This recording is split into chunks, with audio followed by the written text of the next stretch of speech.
اهلا بكل مشاهدينا مره تانية، برحب بحضراتكم وبنبتدي معاكم فقرتنا الثانيه الحواريه اللي بنتكلم فيها عن دور التعليم في تعزيز التربيه الاسريه.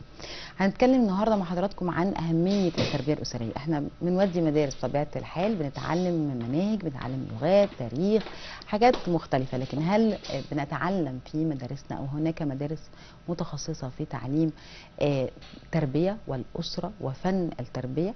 هنتكلم فيه مع حضراتكم النهارده ومع ضيوفنا اللي بنرحب بيهم. برحب بالاستاذ مصطفى زكي محمد، وكيل وزاره لشؤون مكتب الوزير سابقا. اهلا وسهلا بحضرتك يا فندم، صباح الخير. بس برحب بالاستاذه نهى موسى، مدرب دولي ولايف كوتش. اهلا وسهلا. اهلا بيك يا استاذه زكي، نورنا. هبتدي مع حضرتك يا استاذ مصطفى، وحضرتك عندك مشروع خاص بفكره المفهوم التربيه والتنشئه، او مدرسه او تدريس وتعليم التربيه والاسره في من وجهه نظر حضرتك. كلمني اكتر عن هذا المشروع، شكله ايه؟ بسم الله الرحمن الرحيم وبه نستعين. الفكره في انشاء مدارس ثانويه للتربيه الاسريه. هذا المشروع مقدم من فتره سابقة لأستاذ وزير التربية والتعليم في وقتها، كان الأستاذ على ما أظن كان وزير، كان مدير مستشفى. أنا آسف. لا مش مشكلة. وبعدين ايه اللي حصل؟ ايه اللي تعمل فيه؟ اللي تم ان هو قدمت له هو نفس الدكتور. اول ما جه من مستشفى الاطفال قال بان احنا بنعاني في مصر من عدم تربيه الاطفال تربيه متكامله، تربيه تؤهل الى حياه سعيده بالنسبه للطفل.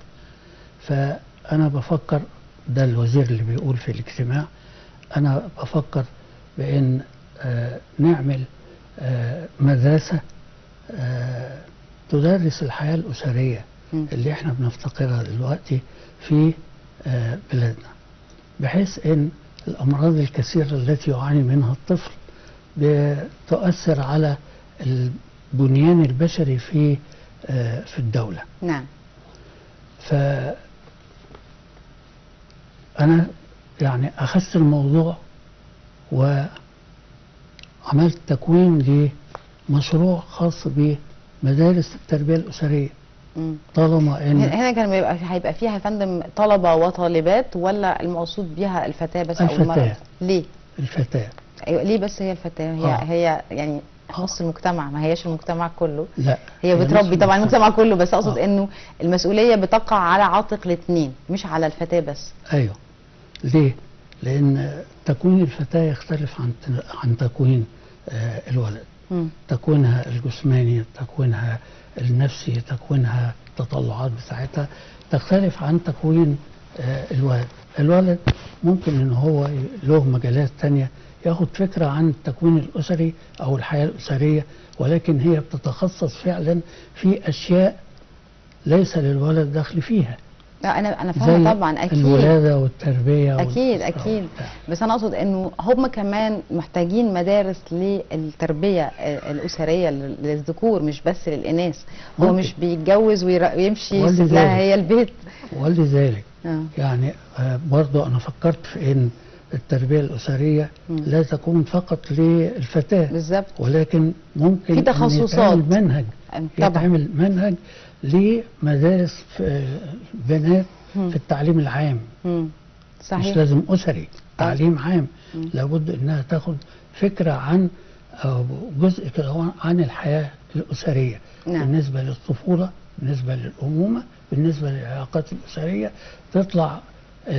تتخرج الفتاة من التعليم الثانوي العام وتقيم أسرة، تبقى في الوقت ده هو خدت القسط الوافر من الحياة الأسرية التي تؤهلها إلى تربية الأطفال وتربيتهم وتعليمهم وتوفر لهم الحياة الأسرية الكريمة. نعم، هنستكمل مع حضرتك، استنتقل للأستاذة نهى وفكرة مفهوم التربية أو الأسرة، إنشاء الأسرة وتنشئة الأسرة في مسألة التعليم. يعني احنا دلوقتي بنشوف كثير من المعاهد وكثير من الجامعات زي جامعة عين شمس مثلا، المراكز الصحة النفسية، المراكز الخيرية بتقدم كورسات دلوقتي مؤخرا بقالنا فترة بسيطة لما بدأوا يكتشفوا أهمية فكرة ان احنا ندرب ما قبل الزواج سواء للمرأة أو للرجل، للاثنين. يمكن ممكن يبقى في محاضرات مختلفة ولكن في النهاية الفكرة موجودة حتى للاثنين. الفرق ما بين ده وما بين ان احنا ندرجه في فكرة التعليم ويبقى عندنا مدارس متخصصة تعليمية تابعة لوزارة التربية والتعليم. طيب مبدئيا انا سعيدة ان انا معاكم النهارده. اهلا وسهلا بحضرتك. الموضوع غاية في الأهمية، ده حقيقي. التربية الأسرية هي عبارة عن مجموعة من السلوكيات والقيم اللي بتحطها الأسرة كأم وأب جد جدة في الأبناء، تمام؟ عشان أنا أبدأ أحط بعد كده أطلع ولادي بعد كده هم عندهم ناجحين علميا وعمليا، هيكونوا عندهم حالة من التوازن النفسي والعاطفي، هيكون عندهم يعرف ازاي يعبر عن نفسه بعيد عن ان هو يكون عدواني او عصبي زيادة عن اللزوم او ان هو انطوائي و يعني قاعد لوحده. ده كله بيساعدنا ان احنا بعد كده نطلع اب وام كويسين يبداوا بالبذره. احنا بدانا بذره وهم بيكملوا. نعم. وجودها من الحاجات المهمه جدا، لان خليني اقول لك ان دلوقتي محكمه الاسره بقت بتدي يوميا 280 حاله طلاق. متخيلين 280 حاله طلاق؟ ده معناها اني عندي او عندي حاله طلاق كل 6 دقائق. فدي حاجه من الحاجات اللي هنا عارفه جرس الانذار انه اكيد في حاجه غلط. زي ما تفضل الاستاذ بيقول لنا انه في لازم يبقى التربيه موجوده، بيبقى على توازي ما بين البيت وما بين المدرسه. وجودها هنا ووجودها تكامليا في المدرسه ده شيء من الحاجات المهمه جدا ان هي تبقى موجوده. نعم. وهتساعد بشكل كبير جدا ليها. نعم.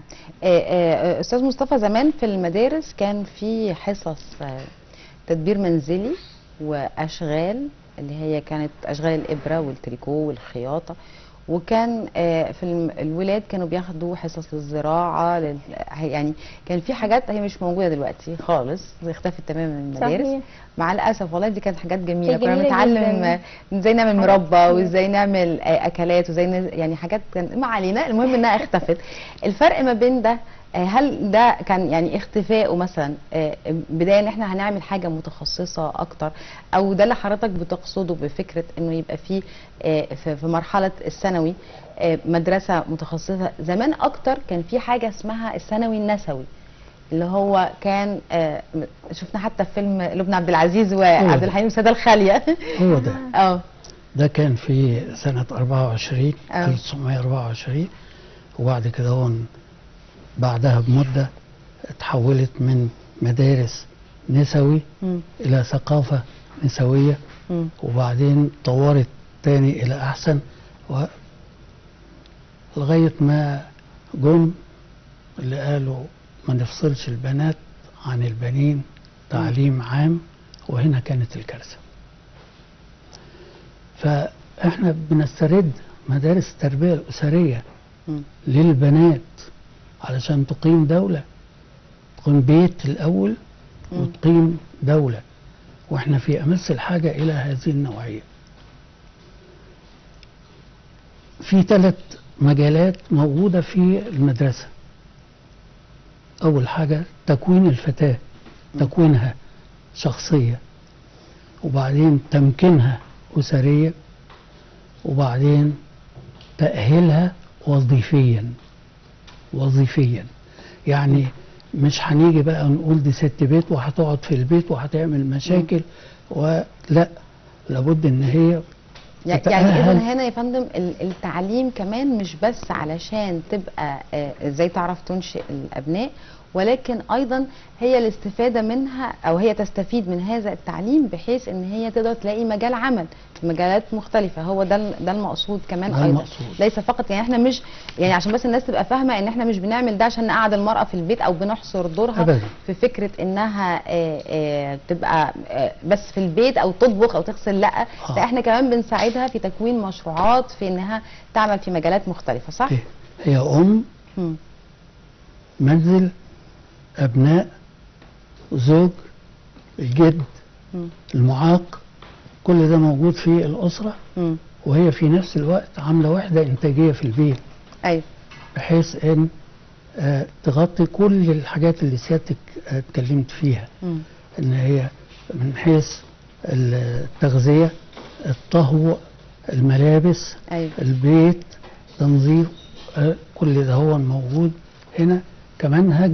يبقى هنعمل عمليه تأهيل البنات تأهيل متكامل بحيث انها تبقى جزء في المنظومة الخاصة بتكوين أسر فمجتمع فدولة. نعم. ولا يقتصر العمل على انها تنشأ علشان تكون ست بيت او قاعدة في البيت، لا، هي هتحول بيتها الى وحدة انتاجية تسد حاجتها وتسد حاجات المجتمع. ولذلك انا عامل هنا المنهج اللي هو الخاص. المشروع ما هوش فكرة، ده مشروع من اول ما البنات تدخل بعد الاعدادية تقعد 3 سنوات موازية للثانوي بدون مجموع، تدخل الثانوي بدون مجموع، ما فيش دروس خصوصية، ما فيش مصروفات، ما فيش كتب خارجية، ما فيش أي حاجة. إنما كله عبارة عن تربية أسرية تؤهل البنت إلى حياة مستقبلية، كحياة كفتاة عاملة في المجتمع سواء كانت في البيت أو في خارج البيت. نعم. بالنسبة لي الوضع اللي احنا فيه، رئيس الجمهورية حدد،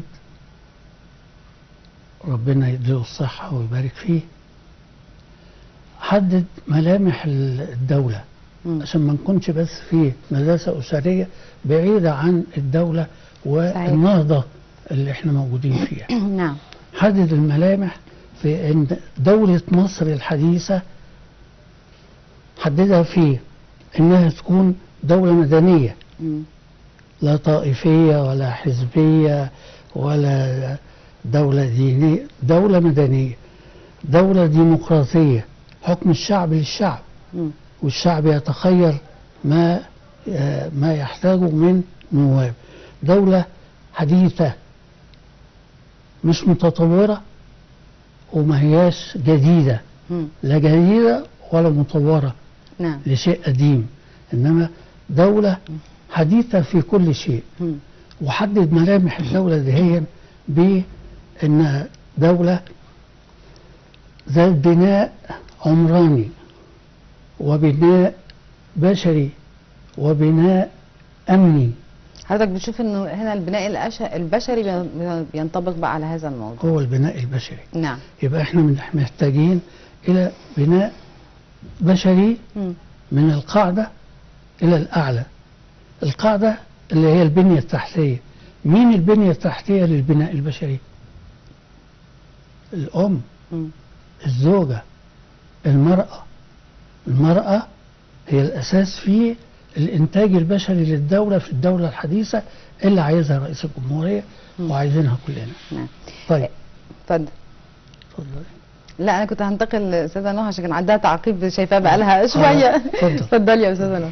هو الفكره كلها ان الفكره جميله جدا ومحتاجينها جدا عندنا هنا في مصر وفي كل البلاد العربيه. محتاجين ان احنا نعرف انه لازم يبقى في توازن ما بين ان انا اجهز وبرضه اجهز اب. يعني دي من الحاجات المهمه قوي ان انا بالزبط. اقدر احنا لما بنيجي ندي الكورسات والدورات معانا عندنا في المراكز بتاعه التنميه الذاتيه، فاحنا بنتكلم على ازاي ابدا اصلا يبقى في نوع من انواع التواصل ما بيننا وما بين الاخرين. التواصل ده بيدينا ازاي التعاملات بتحصل ما بيننا وما بين الاباء اولا، وما بيننا وبين الاخوات او ثانيا، وبعدين الاصحاب، وبعدين زمايل العمل، وبعدين الزوج والزوجه، وبعدين الام والاب والابناء. فهنا التواصل. في كمان كورسات بنديها تاني اللي هي الكورس بتاع اختيار شريك الحياه، وبناء على ايه انا بختاره، وازاي اختاره عشان اقدر اكمل معاه الرحله اللي احنا بدأناها، مش ان انا ببدأ فيها وبعدين شويه وبمشي واسيب. لا، فهنا لازم يبقى في نوع من انواع ان انا زي ما بأهل انا لازم اعرف كويس قوي اهل اب، لانه هي توازن ما بين الاثنين. انا حابه الفكره تبقى موجوده للاثنين. هل تعتقدي انه الفكره ممكن يعني انه واضح ان يمكن هسال استاذ مصطفى في فكره انه ايه المعوقات، ولكن انا بتكلم في فكره في حال في وجود المعوقات او حتى لو ما فيش، فكره انه ده يبقى داخل مناهجنا التعليميه. الوزاره اسمها وزاره التربيه والتعليم، والتربيه قبل التعليم. صحيح. التربيه بجميع نواحيها بقى، تربيه صحيح. اخلاقيه، تربيه جسديه، تربيه ذهنيه وعقليه، وايضا تربيه مجتمعيه علشان نتعامل مع الاخر، نتعامل الزوج والزوجه، تنشئه الابناء. صحيح. ففكره انه وزاره التربيه والتعليم يكون لها مخصص في المناهج، نعيد فكره صياغه المناهج مره اخرى، ايا كان بقى اختراع لماده جديده تكون داخله ضمن المناهج او قسم جديد، بقول يعني حاجه جديده بحيث انه احنا للولد والبنت يعني انا مع احترامي الشديد الاستاذ مصطفى وعارف يمكن ان هو متخصص في هذا المشروع، لكن فكره ان احنا نعتمد على الفتاه فقط لا يجوز. ففكره بالظبط لازم الاثنين. ففكره انه ده يبقى داخل في مناهجنا من الولاد وفي ابتدائي بتزيد كل سنه لغايه ما يتخرجوا، الفكره دي ممكن تطبق ازاي؟ صحيح. انا يمكن كنت بكلم الاستاذ مصطفى قبل الهوا، فكنت بقول له ان هم ميزان، فانا لازم اوزن ما بين الاثنين، ما بين ان انا اهل البنت واهل الولد الاثنين ازاي يقدروا يبداوا حياه ويكملوا فيه.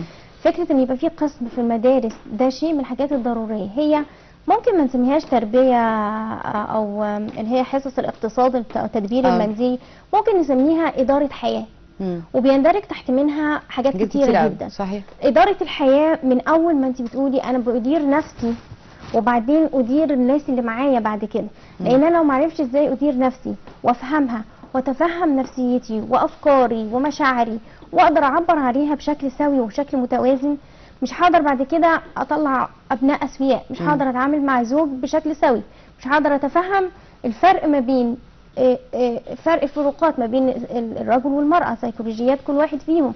الاختلافات دي لازم أي بنت احنا لما بنديها في الكورس اختيار شريك الحياة لازم الأول أقول لهم في فرق في التفكير ما بين البنت والراجل، لأنه ما ينفعش أنا كبنت أقول لا هو يقصد كذا أو هي تقصد كذا، لا أنت لازم تبقى فاهم كويس قوي وأنت فاهمة كويس قوي ده معناه إيه عند الراجل وده معناه إيه عند الست. فوجودها في المدارس من أهم الحاجات اللي لازم تبقى موجودة ويندرج تحت إدارة حياة. يعني وانا اعتقد ان في مدارس ويمكن قريت عنها في مدارس بنسميها اداره حياه، بتدرج تحت منها مجموعه من المناهج ومجموعه من الكورسات اللي بتساعد فعلا على ان انا افهم نفسيتي الاول كبنت وكولد، وبعدين اقدر ازاي اتعامل معايا مع نفسي ومع المحيط الخارجي، وبعدين اقدر ازاي اختار شريك الحياه، وبعدين اقدر ازاي اتعامل مع شريك الحياه، وبعد كده ازاي ابقى ام وازاي ابقى اب. فانا ما ينفعش اجيب البنت او الولد واقول له انت ازاي تبقى ام. طب ما انا في لسه خطوات، لان انا لما اقول تعالى وابقى ام على طول او ابقى اب على طول في الاخر هيقولي طب ما هو اللي فات ده كله انا ما عشتوش. فانا كان لازم افهم كل ده واعيشه عشان خاطر اقدر اطلع في الاخر انا ابقى سويه واطلع النشء السوي في الاخر. انا بشجع وبشده ان هي تكون في المدارس وتندرج تحت اقسام موجوده هناك، حتى لو هو قسم خاص قائم باداره الحياه يندرج تحتيها بقى طبخ، خياطه، كل الحاجات دي مهمه. أيوة. احنا ما تعلمناش اداره الوقت، ودي كانت من اهم الحاجات. اداره وقت معناها اداره منزل، معناها اداره بيت كامل من اوله لاخره. نعم. استاذ مصطفى، في بعض يعني حضرتك كنت بتتكلم في فكره انه فكره المشروع السنوي النسوي او ان الفكره في حد ذاتها موجوده من العشرينات في القرن الماضي. الدنيا تطورت قوي، هل ممكن تفضل بنفس الشكل ولا لابد ان يطرأ عليها ايضا يعني في الفكره اللي حضرتك متقدم بيها في فكره انه يكون فيها تعديل كمان؟ لانه في بنات كتير ممكن تقول لك لا هو انتوا هترجعوني لورا ليه ودخلوني عصر الحراملك والحريم، انا مش عايزه ادرس ده او مش عايزه، انا مش بس ما اتخلقتش بس عشان اطبخ واربي العيال وكده. فالفكره في انه هل هو دخل عليها تطوير وتعديل مناسب للعصر والحياه اللي احنا بنعيشها النهارده؟ طبعا لان مش هنقدر ننعزل عن الحاضر. نعم طبعا. انما احنا بناخد من الماضي، واذا كان في مساوئ من الماضي بنشيلها وبنحط الايجابيات اللي ممكن تأهل البنت والولد في نفس الوقت الى حياة مستقرة، حياة سعيدة، حياة أسرية تنشئ أجيال جديدة ممكن إنها تنفع البلد. إنما إحنا ما نكونش في يعني منعزلين تماما على دراسة فقط، لا، دراسة وتطبيق وعمل في الحياة العامة. بالنسبة لي دي مش فكرة، ده مشروع متكامل من أوله، يعني بحيث أن اختيار البنت في خريجة المدرسة الإعدادية عشان تقعد 3 سنوات في هذه النوعية من المدارس وتتخرج مناسبة لكل شيء، بحيث أن هي تبقى قادرة على تحويل بيتها إلى وحدة إنتاجية، بحيث أنها تكفي حاجتها وتكفي حاجة المجتمع. طب ايه شكل المناهج يا فندم اللي ممكن تدرس في هذه المدرسة مثلا من وجهة نظر حضرتك؟ المناهج، اسمحي لي استعين بالله. اتفضل.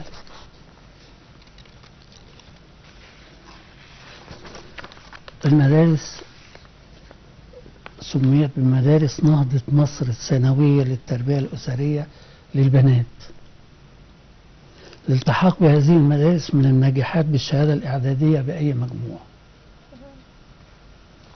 مش لإنقاص من مكانة المدارس دي، لا. ليه؟ لأن احنا عايزين المدارس دي تتغلغل في الوسط الشعبي، لأن على الوسط الشعبي إنه ينهض به الدولة. 2، مدة الدراسة 3 سنوات منتهية، تحصل بعدها الطالبة على شهادة إتمام الدراسة الثانوية الخاصة للتربية الأسرية. 3، الهدف من تحديد مدة الدراسة ب3 سنوات منتهية هو توسيع قاعدة الهرم التعليمي بصيغة تعليمية جديدة للتخفيف من الضغط على الثانوي العام من جهة، والتخفيف من الدفع على الالتحاق بأعداد أكثر من استيعاب كليات ومعاهد التعليم العالي. طبعا. طب النقطة دي مهمة، حضرتك كنت ذكرت في خلال كلامك يا فندم إنه هذا المشروع تم تقديمه سابقا. ايه العراقيل اللي ممكن تواجه الفكرة او ان احنا نبقى عندنا في مصر حاجة زي كده؟ هنجيب مدارس منين؟ كمنشآت يعني. الدكتور اللي هو كان وزير التربية والتعليم وانا اشتغلت معاه، وساعة ما قال الكلمتين دول هم، وقال بان هو دكتور في مستشفى والريش للأطفال، أول ما قال الكلمتين دول هم قال بأن مشاكل الأسرية، المشاكل الصحية، المشاكل ايوه ده كله كويس قوي. طيب حضرتك بتقول ان اول حاجه ما عندناش مدارس، يبقى خلاص كان المشروع مات من اول. كنت كان ما عندناش ابنيه تعليميه نعمل فيها هذا المشروع. ما هو انا بقى طب ده اول نقطه. لما بقى اول حاجه يا استاذ، احنا دلوقتي الاولاد بقوا 180 في الفصل، وعايز تنشئ مدارس لمدارس ما نعرفش هتنجح ولا ما تنجحش. لا، المدارس دي هي عشان تنجح تكون جزء من المدارس الثانوي العام. نفس المدارس البنات. هيبقى فصل زيادة، مش فصل. هيتاح الفرصة لأولياء الأمور اللي مش لاقيين مدارس أو تعليم يناسب بناتهم، فهيجدوا في نفس المدارس الثانوية العامة دي في 5 فصول مفتوحة للتربية الأسرية. طيب دي أول مشكلة يا فندم اللي هي الأبنية. إيه في مشكلة تانية ممكن تعوق هذه الفكرة؟ طبعا المدرسة دي ملهاش مصروفات، ملهاش محتاجة دعم كتب خارجية، ملهاش لا، أنا بتكلم عن المعوقات يا فندم اللي تعيق تنفيذ مثل هذا المشروع. الموازنة والمباني. طيب يعني احنا لسه محتاجين شوية. طب قبل ما نختم بقى عشان يعني الموازنة للفصول دي بقى اللي هتنشأ في مدارس الثانوي العام، الموازنة المنح اللي هي بتيجي للجمعيات الخيرية وجمعيات المجتمع المدني والحاجات دي هي لابد ان يكون المدارس دي هي جزء فيها، وخاصة الادوات اللي هي بتحتاجها البنت زي المطبخ، زي التفصيل، زي الحاجات دي هي كلها تبقى منح من دي الموازنة. اما من حيث بناء مدارس مش عايزين بناء مدارس، انما اذا احنا ادينا الفكرة او المشروع للقلب الجسور الذي يقول يا كامل هي سنة واحدة مش 3 سنوات، هنا هتنشأ هذه المدارس ان شاء الله. استاذة نهى، فكرة حضرتك طبعا كلايف كوتش بتشوفي فتيات وبتشوفي شباب كتير، مثل هذه الافكار ممكن بناتنا يتقبلوها ولا تبقى عندهم هم افكارهم مختلفه؟ هل ممكن يعني ناخد جزء فيبقى داخل في مناهجنا زي اللي كنا بنتكلم عنه مع حضرتك من شويه؟ ايه بتشوفيها ازاي؟ طيب انا خليني اقول ان انا بشد على ايد استاذ مصطفى، هو لازم يكمل المشروع حتى وان لم يكن في اماكن، فاحنا لازم نحطها على الاقل حاليا موجود جوه المدارس بتاعتنا بكل عناصرها. الفكره انه البنات والشباب دلوقتي حاليا لا هم متقبلين ده. انا لما نزلت سؤال على الصفحه بتاعتي كان معظم الناس يقول انا كان نفسي اتعلم ازاي اكون اعرف اتعامل مع زوجي قبل ما اتجوز. انا كان نفسي اعرف ازاي اتعامل مع ابني او بنتي المراهقه قبل ما اوصل للمرحله دي. انا كان نفسي ابقى عارفه ازاي اختار اصلا شريك حياتي، ازاي ادير بيتي. الحاجات دي كلها هم عندهم استعداد كامل ان هم يتعلموها من وهم صغيرين، يعني من الاعدادي فما فوق. انت فعليا عندك عايزه اقول لك ناس زي الاسفنجه بيتشبعوا اي حاجه جميله هم عايزينها، هم هيقدروا يتعلموها، لكن طرحها ازاي جوه المدارس هي دي اللي هتعتمد كتير على تقبلها.